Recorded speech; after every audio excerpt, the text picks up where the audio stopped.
যদি সে দোষ না করে থাকে তারপরেও সে দোষটা ড্রাইভারের। আচ্ছা সেই ফলে কি আপনার গাড়িটা কি করে দেওয়া ঠিক হয়? আপনাদেরকে যুক্তি দিই, এটা কি ঠিক হয়? আমার মতো হয় না।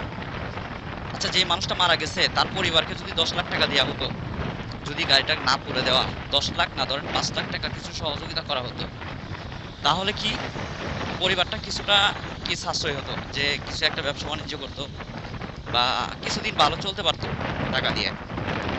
এখন সেই গাড়ির মালিকে তো আগুন দিয়ে পুড়ে দিছে, তার পরিবার একদম ধ্বংস হয়ে গেছে, একদম নির্ধ্বংস হয়ে গেছে, একদম কিচ্ছু নাই। সে কিছুদিন আগে মিডিয়াতে আইসা কাঁদতেছে যে আমাকে জরিমানা করতো, আমি কিছু টাকা দিতাম, আমার তো কোনো দোষ নাই, আমার ড্রাইভারের দোষ। যদিও মালিকের কোনো দোষ নাই, তারপরও কি সে টাকা দিতে চাইছে, এটা অবশ্যই দেওয়া যেত। তাহলে এই যে দেখেন একটা পরিবারকে একদম ধ্বংস করে দিল এলাকার মানুষের জন্য। এই কাজগুলো আমাদের এই রুটে, শুধু শেরপুর টু মামিসিং রুটে এমন কোনো দিন নাই অ্যাক্সিডেন্ট না হয়। আর আরেকটা জিনিস আপনারা খেয়াল করতেছেন কিনা, এই যে দেখছেন এই রুটে শুধু অটো আর সিএনজি, অটো আর সিএনজি। দেখছেন কোনো দেশে এরকম হাইওয়ে রুটে অটো সিএনজি নাই, অথচ বাই রুট আছে, বামে ডানে বাই রুট আছে, অথচ আমাদের শেরপুরে কোনো মিনি বাস নাই যাতায়াত, শুধু আপনার মনে করেন এই যে সিএনজি আর অটো। এই যে দেখেন অটোগুলা খালি অটো, সেগুলোও রাস্তার ভিতরে চলে আসে, যাত্রী নাই শুধু এমনিতেও।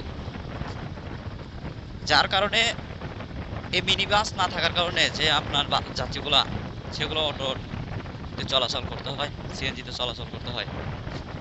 আমাদের শেরপুর থেকে নকলা হচ্ছে প্রায় 20 কিলোর মতো দূরত্ব। এই যে দেখেন দেখেন, দেখছেন একটা সার্ভিস আসতেছে এই মাত্র, কি একটা অবস্থা দেখছেন তো, জলযন্ত্র প্রমাণ। সে গাড়িটা আইসা পড়ছে, আমি দেখছি মানে কতটুকু দূরত্ব ছিল, সে অটোটা দাপ করে ঢুকাইয়া দিছে, দাপ করে ঢুকাই দিছে। এটা কোনো কথা বলেন? এই জিনিসটা দেখেন, এখন যদি বাস ড্রাইভার যদি মনে করেন যে কন্ট্রোল না করতে পারতো বা যদি আরো স্পিড থাকতো, এই যে হঠাৎ করে যে ঢুকাইয়া দিছে সে, একটা দুর্ঘটনা হলে কি হতো বলেন? দোষটা কি একটা ড্রাইভারের, যে সারারা গাঞ্জা খাইছে, মদ খাইছে, ইয়াবা খাইছে, খায় সে রোডে আসছে, এই ধরনের কথাবার্তা বলতেন আপনারা। কিন্তু এখানে তো দেখছেন দোষটা কার? সে কোনো সিগন্যাল নাই, কিছু নাই, সে ডিরেক্টলি ঢুকাইয়া দিছে। এখানে দোষ কিন্তু ভাই ড্রাইভার কিন্তু একটা পিঁপড়াও মারতে চায় না, ওদেরকে কোনো দোষ দিয়ে লাভ নাই। पर फिर भी तेरे पास तो क्या हुआ जो रोज मिल नहीं सकता तो महसूस तो कर तेरे आज